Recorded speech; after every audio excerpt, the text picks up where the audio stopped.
eagle gets his wings.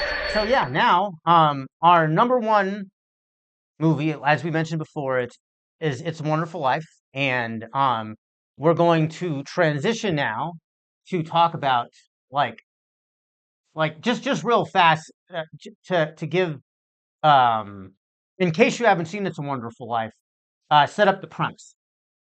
It's a Wonderful Life is the best Christmas movie. It has legs, can last forever. What's old is new again, even though it was made in 1946, just after World War II had ended. It has a perennial theme, and the stories in it are very modern in terms of how like society is kind of just working against him enough that uh certain life circumstances and societal challenges fall down in George Bailey's lap and alter the course of the life he planned for himself and the trajectory he saw for his life. And it plunges him into a deep despair, along with an economic hiccup of basically the wealthiest man in town steals from him and gets away with it, lying, and he's about to commit suicide. Yeah.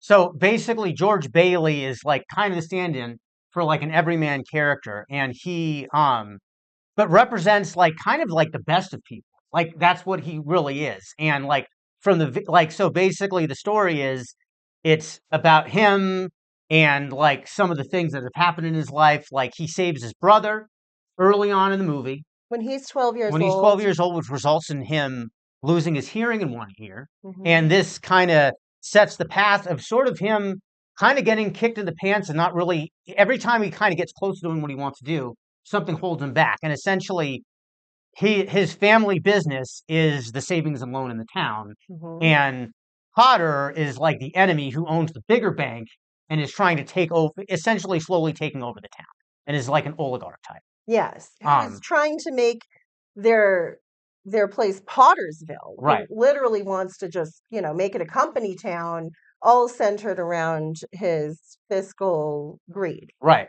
And essentially, and it's funny because it's also co-stars Donna Reed as his wife. Yes. And it's a love interest, and initially he's not even that interested in her. Isn't it kind of funny? Well, he's not interested in her because he is a young man who has a certain idea about where he's going to go with his Right. life. And the last thing he wants to do, she's younger, she's in his brother's class. Right. So She's 2 or 3 years younger. a few years younger Yeah. than him. And he has no interest in any of the girls, even though the girls have interest in him. Right. We can see from the time he's just a boy when he was 12. Right. But he has no interest in any of the girls because his idea of his life is he was going to get out and travel the world. That's what he wants to do. He wants to travel and explore and go to college. And he has like these ideas about he is going to get out of that town. Right. And one of the things that I like about it too, and this is where it's a realistic movie, it's about the challenge of doing the right thing and the consequences of trying to do the right thing. Because, like, for instance, like right away, he saves his brother from drowning, loses hearing in one ear. Loses his And this hearing.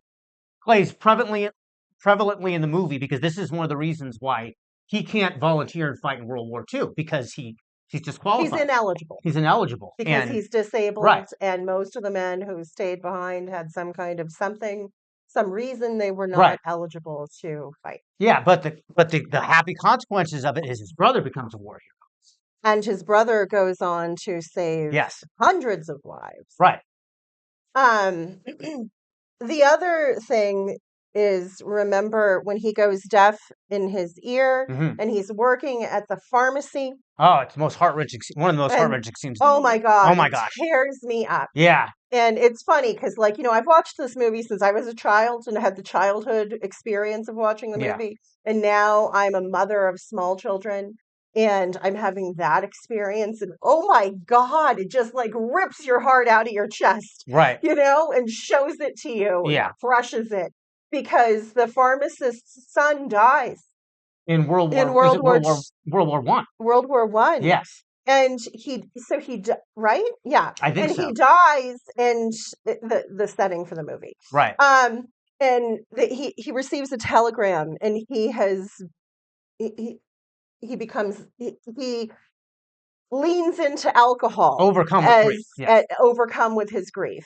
And he has a sick patient that he's preparing Prescription. medicine for. And George Bailey, as a child, as a 12-year-old, is Yeah. going to go and deliver it. And he catches that, oh my God, you put poison in Yeah. there accidentally, because he's so drunk and he's so impaired and he's And- so consumed by grief and horror Right. that he's not paying attention. And George Bailey saves the life of that person. Yeah. He stops him from administering the drug and saying, "No, no, no, you put poison in it." And then the guy's so drunk, he beats the kid up. He beats young George Bailey up, not understanding. Hurting And his then, bad ear yeah, worse. and then he finally says, "Look, I know you didn't mean it." And he's crying, and you're crying now, watching him, but you were gonna kill it. And then he realizes what happens and hugs George Bailey. Yes. But this sets it because now he considers like George Bailey like a son, and Yes. he's the one that buys him. Like when he's about to leave later in the movie, he gets him a suitcase. He So gets like married. this is the thing: is George Bailey affects so many people's lives in a positive way, and even though it can negatively affect his, that is kind of the struggle of being a good person. It is a thankless task. And this is what makes the movie not only a great Christmas movie, but kind of a great movie and is why it ages well. And Yes. yeah, right? And this is just Absolutely. one of the many examples. To have an open and giving heart can lead to this ripple effect Right, that moves out into the world in these beautiful ways.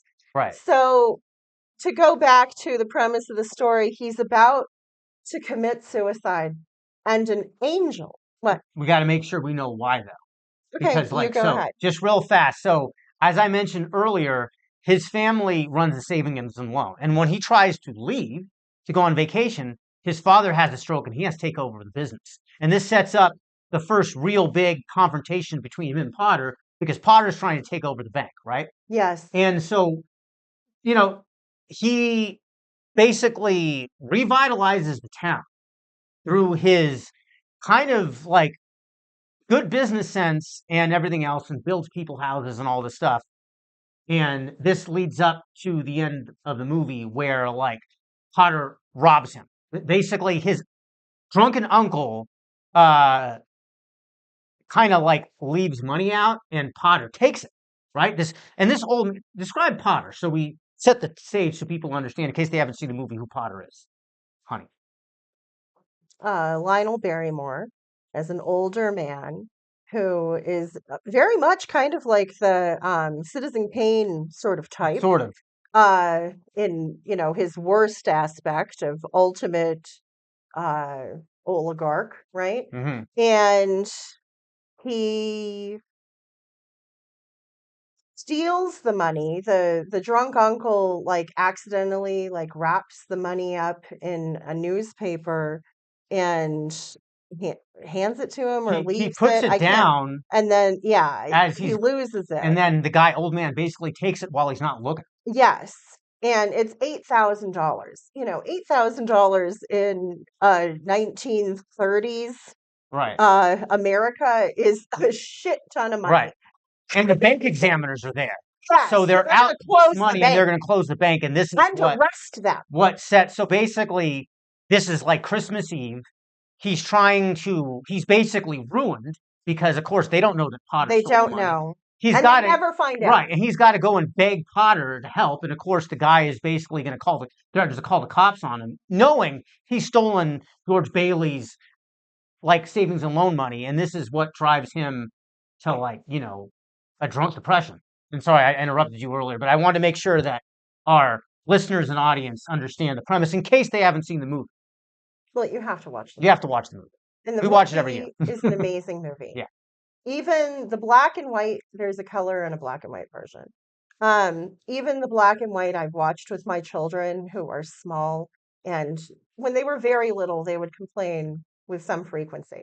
Last year, they were begging me to turn it back on. Yeah. And then Yeah. they sat quietly and watched it and then talked about it for days. Yeah.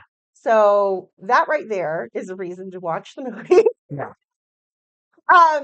But it's amazing how it shows us that perspective is everything in your life, because George Bailey has this perspective that he has failed his family. He has failed all of the dreams he had made for himself. He has failed the town. He feels that he has failed absolutely everything and everyone, and that's why he's going to commit suicide on Christmas Eve.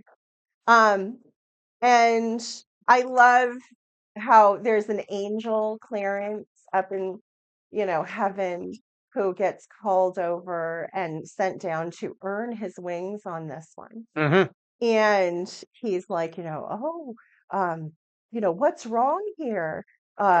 Is he sick?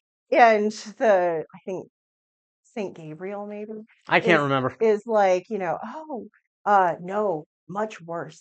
He's lost his faith. And it's like, yeah, because we do need to have that internal motivation to keep living and doing things, right? And he jumps off the bridge into the icy waters. The Clarence, the angel, and George Bailey, being the altruistic hearted man that he is, jumps in to save him instead of commit suicide. And then, he gets about, he's like, what the hell were you doing? And Clarence, the angel, is like, it's the only way I could think to save you, Yeah. is to get you to save me. Which, of course, that's in George Bailey's character. Sorry, guys, I had to change the chip in one of the cameras. Because again, this is a mom and pop operation. Spanky Is has many mom hats. pop. So I love the way that this movie really shows us that, life is a spectrum of experience, Yes. and that we get to make choices all along the way. And a lot of them wind up just kind of being like knee-jerk reactions based off Right. of who we are inside. Because, like, when he saves his brother when he's 12, he doesn't even think about it. He doesn't No. even think about he could fucking die. No, he goes right He in. just goes right in. Yeah. He knows his brother is absolutely going to die if no one takes any action, and he has no thoughts for himself. He gets his brother out of there, and it's really heartwarming Mm-hmm. Right. to see that level of like self-sacrifice. Well, and this is what I like about him, and specifically him and his relationship with the Donna Reed character, his wife, because they're like the perfect couple of the movie too. Like she is like him, where puts she puts others first, Always. and like that, I think is why they end up together. And she is with him the whole time when he reinvests the money to basically the way he invigorates his town and brings the town closer together is basically he becomes a developer himself. Yes. He becomes an ethical developer Yes. with proper housing, because the bad guy Potter is basically a slumlord. He's a slumlord. And one of the most important things to understand about It's a Wonderful Life is who made it, which is Frank Capra, who was himself a World War II veteran. And Frank Capra is kind of a forgotten director. He was very big at the time, but this movie ended up ruining his career, even though he basically was brought on by the U.S. military before the movie was made during World War II as a counter to Goebbels, who was the minister of propaganda for Hitler. Because by then, the Nazis' propaganda campaign was superior to America's. They were winning the hearts and minds. And I know this is unthinkable now, but this is very important at the time, because my grandma, who was Greatest Generation, and my grandfather, who was both my grandfathers in World War II. And one of the things my grandmother always told me is we almost lost the war. And I think people don't understand that. But in this movie, they show like the grit that took for us to do it, right? And even if you weren't a soldier, George Bailey ends up becoming the person who raises money for the soldiers, who tries to organizes the rubber, because we needed materials to fight the war. And Frank Capra ends up reinvigorating kind of the Hollywood propaganda machine to help us and help America go, okay, we have to do this, right? We have to keep going to fight the Nazis. Well, and also to remember something very important that America fails at a lot of times, that strength comes in many forms. Yes. Strength is not just brute strength, I can beat you up. I mean, sure, that's one part of strength, but there are very many other aspects of strength. And part of it is character strength. Right. To stand up against evil face to face that is ready to fucking end you and just go, no, I am not going to fall victim to this. I am a source of good in this world. And sometimes the good just shows up and helps push you over that. You know, if you like our show, if you've been listening to us on our Buy Me a Coffee, if you've been watching our clips on YouTube, thank you. Thank you for those of you who've already supported us. Please, we'd like to keep doing the show. We need to keep the lights on. We'd like to do more episodes, obviously, but like we have regular lives and regular jobs, and we have children. So please consider buying us a coffee. We are getting a Patreon ready. It's coming up soon. We have special things ready for that. So we'll of course announce that in due time. But thank you again for watching us. Thanks so much for coming to hang out with On the Nerdy Side with Honey and Spanky. We'll see you again soon, I hope.